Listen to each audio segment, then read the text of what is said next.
साध संगत जी, प्रेम से कहना धन निरंकार जी। आशा करती हूँ आप सभी बहुत अच्छे होंगे।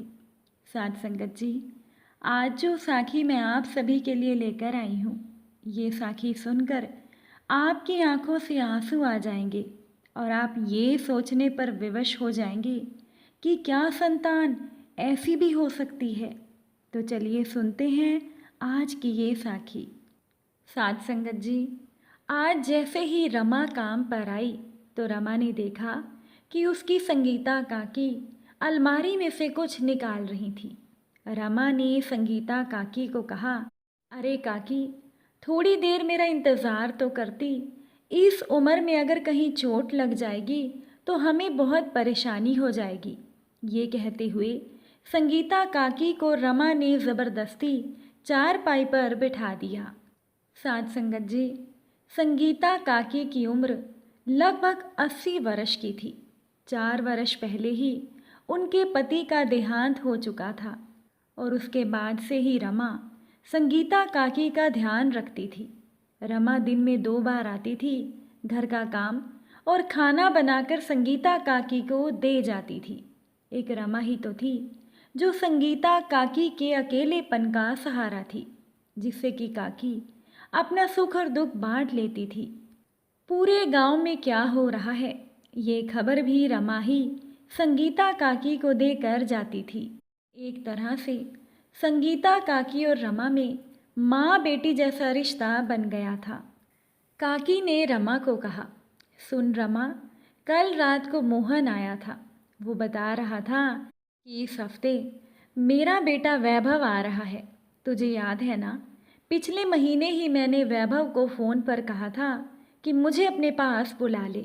देख ले रमा, मेरा बेटा वैभव मुझे अमेरिका से लेने आ रहा है। संगीता काकी ने खुश होते हुए कहा। रमा ने कहा, काकी, क्या तुम सच में चली जाओगी? उदास स्वर में ये बात रमा ने काकी से कही। काकी ने कहा, हाँ, हर बार वैभव कहता था कि मैं इस गांव को छोड़कर नहीं जा सकती। वैभव के पिता की मृत्यु हुई तब भी मैं वैभव के साथ नहीं गई, पर अब तो रमा, मेरा एक ही सपना है, अंतिम समय में मेरा बेटा मेरे पास हो और मेरा अंतिम संस्कार मेरा वैभव ही करे। देखा नहीं तूने, राजन के पिता को अपने बेटे के हाथ से मुखाग्नि भी नसीब नहीं हुई। मैं नहीं चाहती मेरे साथ भी ऐसा ही हो। काकी ने रमा से कहा, चल अब जल्दी कर, मुझे बहुत सी तैयारी करनी है। चल मुझे अंदर वाले कमरे में लेकर चल, संदूक खुलवा दे। ये कहते हुए संगीता काकी ने बात पलट ली। काकी ने रमा से कहा, ये क्या रमा, कितने समय से मैंने तो कोई नए कपड़े सिलवाए ही नहीं। अब अमेरिका जाऊंगी तो क्या इन पुराने कपड़ों में मैं हवाई जहाज़ में बैठूंगी? मेरे बहू और पोता पोती क्या सोचेंगे? परेशान होकर संगीता काकी ने कहा। रमा ने कहा, काकी, आप चिंता मत करो, मैं आपके लिए जल्दी से कपड़े लाकर सिलवा दूंगी। इतने में मोहन आ गया। काकी से कहने लगा, चाची, ये मैं तुम्हारे घर के लिए ग्राहक लाया हूँ। ये घर देख लेगा, अगर बात पक्की हो गई तो कागज़ का काम मैं करवा दूंगा और वैभव भाई के आने पर पूरा सौदा भी हो जाएगा। साथ संगत जी, मोहन संगीता काकी के जेठ का बेटा था और वो पारिवारिक सदस्य के जैसा ही था। काकी ने खुश होते हुए कहा, हाँ, जैसा मेरे वैभव को ठीक लगे। अब मोहन ग्राहक को घर दिखाने लगा और रमा कपड़ों की दुकान से 4-5 नए सूट खरीदकर दर्जी को दे आई। जब रमा आई तो उसने देखा संगीता काकी ने रसोई से काफ़ी सामान बाहर निकाल रखा था। रमा ने कहा, काकी, ये क्या कर रही हो? काकी ने कहा, रमा, अब ये सारे बर्तन तू ही ले जा, ये मेरे किस काम के? और मेरे पुराने कपड़े भी मंदिर के बाहर गरीबों को दे देना। जब मेरा घर बिक ही जाना है तो मैंने घर में रख कर क्या करना है? काकी ने रमा से कहा, अगर वैभव के पिता होते तो कितना खुश होते।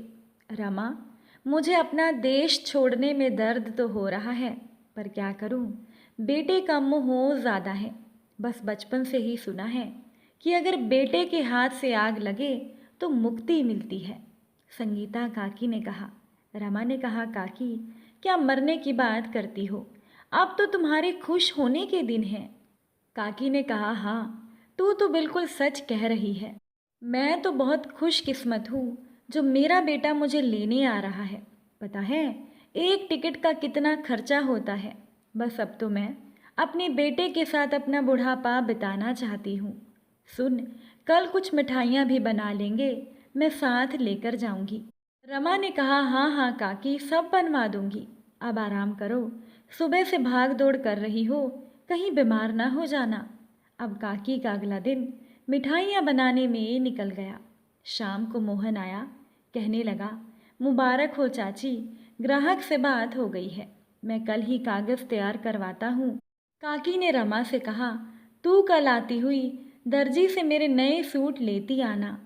मोहन ने ये बात सुनकर हैरानी से काकी को पूछा कि चाची, क्या मेरे घर आने के लिए तूने नए सूट सिलवा रखे हैं? काकी ने कहा, अरे नहीं, मैंने तो अमेरिका जाने के लिए नए सूट सिलवाए हैं। मोहन ने कहा, चाची तुझे किसने कहा तू अमेरिका जा रही है? मोहन के पूछते ही रमा के रसोई में चाय बनाते बनाते हाथ रुक गए। तब काकी ने कहा, तूने ही तो बताया था कि वैभव आ रहा है और घर बेच रहा है। मैंने पिछले महीने ही तो वैभव को कहा था, मैं बहुत बीमार रहती हूँ, मुझे अपने साथ ले चल। अरे तभी तो वो आ रहा है। तब मोहन ने कहा, अरे ओ चाची, लगता है तुम्हें गलती लगी है। अरे वैभव भाई तो अपना मकान बेचने आ रहे हैं, क्योंकि आपने ही तो बोला था आपकी तबीयत खराब रहती है। तो भगवान ना करे कल को अगर आपको कुछ हो जाए तो बाद में इन कोर्ट कचहरी में बड़ा समय लगता है। इसीलिए जाते जाते वैभव भाई आपको मेरे घर पर छोड़ देंगे। मैं भी तो आपका भतीजा ही हूँ। आपके हर महीने का खर्च वैभव भाई मुझे भेजते रहेंगे। अब आप इस उम्र में अमेरिका कहाँ जाओगे, अपने गांव और अपने देश को छोड़कर? मोहन की बात सुनकर रमा को बहुत गुस्सा आ गया और संगीता काकी की आंखों में आंसू आ गए। मोहन तो ये कहकर चला गया, पर आज संगीता काकी की ममता तड़प उठी थी। शाम तक अपने वैभव की तारीफ करने वाली संगीता काकी अब इस समय रमा से आंखें भी नहीं मिला पा रही थी। रमा ने कहा, अरे काकी तू चिंता मत कर, कल को वैभव भाई आएंगे तो आप खुद ही उनको बोल देना, वो आपको अपने साथ ले जाएंगे। चलो अब आप समय पर सो जाना, कल सुबह आप अपने बेटे से मिलोगी। ये कहते हुए रमा ने माहौल को ठीक करने की कोशिश की। काकी ने कोई जवाब नहीं दिया। रमा अपना काम खत्म करके अपने घर चली गई। उसे काकी को कुछ देर अकेला छोड़ना ही ठीक लगा। अगले ही दिन सुबह सुबह जल्दी ही रमा काकी के घर पर पहुंची। आज वैभव ने जो आना था और वो जानती भी थी कि काकी बहुत उदास है। दरवाजे की चाबी तो रमा के पास थी। चुपचाप रमा अंदर गई तो काकी सो रही थी। रमा ने जाकर 2 कप चाय बनाई, कमरे में लेकर आई तो रमा का कलेजा फट गया। उसने काकी को बहुत हिलाया, पर काकी नहीं उठी। लोग इकट्ठा हो गए। सभी हैरान थी कि अमेरिका जाने के लिए उत्साहित काकी अचानक से ये दुनिया छोड़कर कैसे चली गई। लेकिन सच्चाई तो केवल रमा ही जानती थी। काकी का इंतज़ार ही रह गया। उनकी आंखें पथरा गई थी अपने बेटे के इंतज़ार में। परंतु इंतज़ार की घड़ी समाप्त होने पर एक माँ अपने बेटे की कड़वी सच्चाई को स्वीकार नहीं कर पाई। थोड़ी ही देर में वैभव आ गया। काकी के पार्थिव शरीर को ले जाने की तैयारी की जा रही थी। जो नए कपड़े काकी ने अमेरिका जाने के लिए सिलवाए थे, वही कपड़े आज काकी पहनकर इस दुनिया से जा रही थी। बस काकी का एक सपना पूरा हो रहा था कि उनका अंतिम संस्कार उनका बेटा वैभव कर रहा था। साथ संगत जी, अपने बच्चे के सपने को पूरा करने के लिए माता पिता अपने कलेजे पर पत्थर रखकर उन्हें विदेश भेजते हैं और बदले में रह जाता है एक कभी न खत्म होने वाला इंतज़ार। संगीता काकी का बेटा वैभव कभी भी अपने माँ के दुख को समझ ही नहीं पाया और काकी का इंतज़ार कभी ख़त्म नहीं हुआ। वैभव को देखकर रमा सोचने लगी कि क्या संतान ऐसी भी हो सकती है जो अपनी माँ की भावनाओं को समझ ही ना पाए।